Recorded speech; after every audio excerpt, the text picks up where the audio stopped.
Hari Om.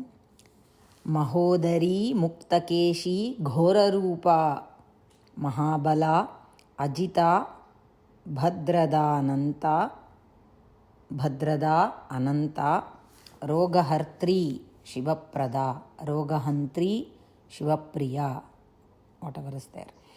Mahodari, udara means stomach, belly.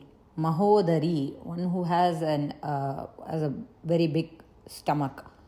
How to understand or interpret this is, she is the Jagat Janani who has given birth to all the Jiva Rashis. So Mahodari. In Lalita Sahasranamam, Shatodari, there is a nama. Shatodari means one who has a slim stomach or a slim belly. Now, although here we see Mahodari, there we see Shatodari, although these namas are different, we have to understand that Devi is beyond all forms. She can be big, small, and she is beyond all these forms also. Next, Mukta Keshi. Kesha means hair. We have already seen this nama, I think. Mukta Keshan Vitama, Mukta Keshan. So, in Dhyanam, I think. So, Mukta Keshi means one who has let down her hair. Her hair is not tied. Ghora Rupa, one who has a Bhayankara Rupam. See, Devi has Saumya Rupam also, Ghora Rupam also. Here, Ghora Rupa, she who has a Ghora Rupa, Bhayankara Rupa. Mahabala, she who has immense strength. So, this strength, Balam, can be army strength, it can be physical strength, it can be manobalam, it can be atma balam. There are so many meanings to this. So Mahabala, she who has great strength. Ajita, she who cannot be defeated. Bhadrada, Bhadra means Mangala, she who gives Bhadram Dadati, she who gives Mangalam to all her bhaktas. Ananta, she is Anadi and Ananta. Anadi, when there is no beginning, there is no end. So there is not like an end period. Okay, Devi will be only until this century. Nothing like that. She is Ananta. That means she is always there. Rogahartri or Rogahantri means one who destroys all the diseases. Shivaprada, one again Shiva, Bhadram, all this is Mangalam. One who gives Mangalam. And Shiva Priya means one who is the beloved of Shiva. Next, Shivaduti Karali cha Pratyaksha Parameshwari Indrani Indrarupa cha Indrashaktif Parayana. Shivaduti. So in Devi Mahatmyam, before Shumbha Nishumbha Vadham and after Chanda Munda Vadham, Devi Chandika Shakti sends Shiva as a messenger to Shumbha Nishumbha to warn them and tell them, advise them that they should back off from the war and return Indra's position and give all the Havirbhagam to all the other devas. So Devi Chandika Shakti sends Shiva as a messenger.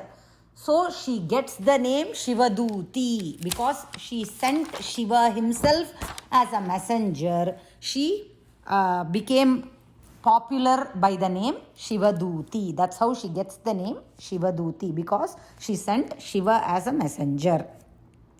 Karali.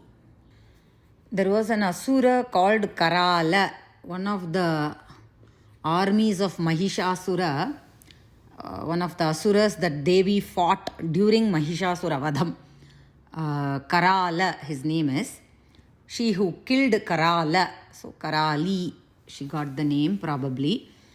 That is what I'm thinking. There is another story to this also. We could interpret or take either of this. So there was an Asura called Andhaka. Andhaka is also coming in one of the Mahishasura Vadham, one of the Asuras in the Mahishasura Vadham.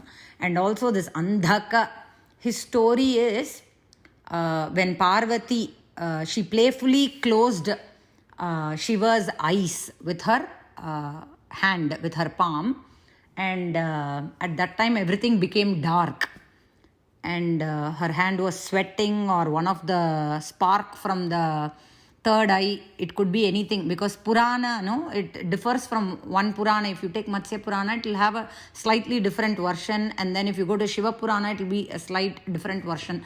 So it could be either. So when everything became dark and there was a spark or there was a sweat that dropped on the ground, from that a huge beast-like form, an asura, came out from that, and he was called Andhaka. The name itself suggests that, right? Blind or darkness.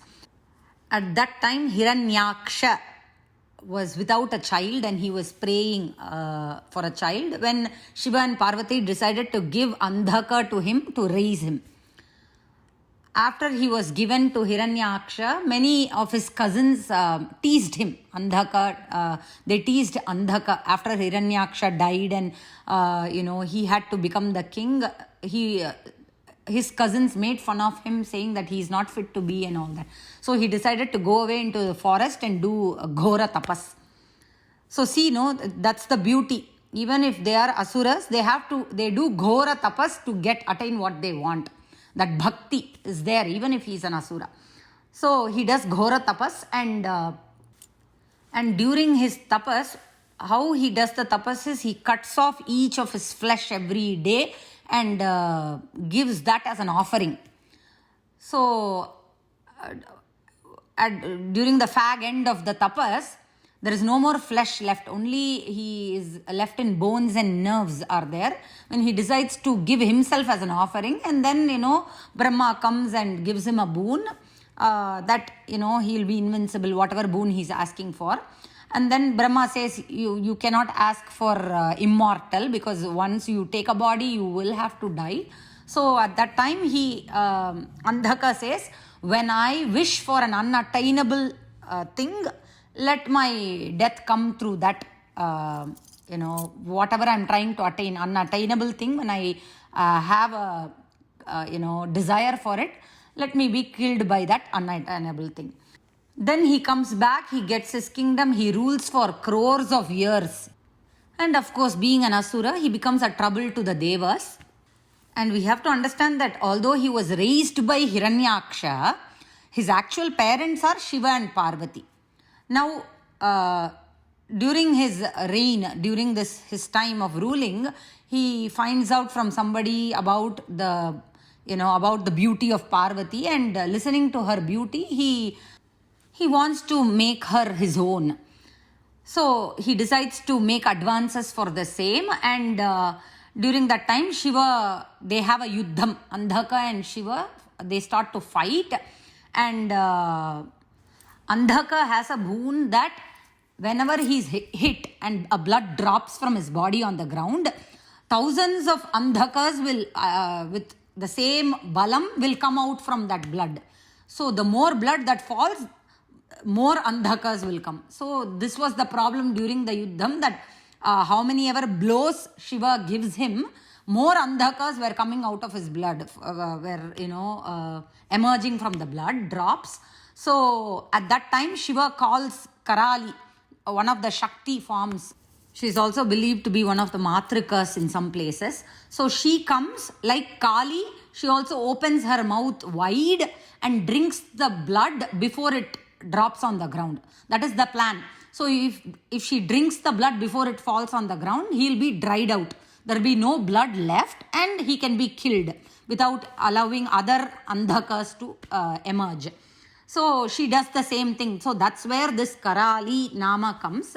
And after that, I'll finish the story. So once he is dried out, when Shiva is going to hit him, to kill him, Andhaka pleads for his life and understands his mistake, and he understands that, he had a desire to attain the unattainable, trying to attain a mother, right? So he understands she's Jagat Janani, and he prays for,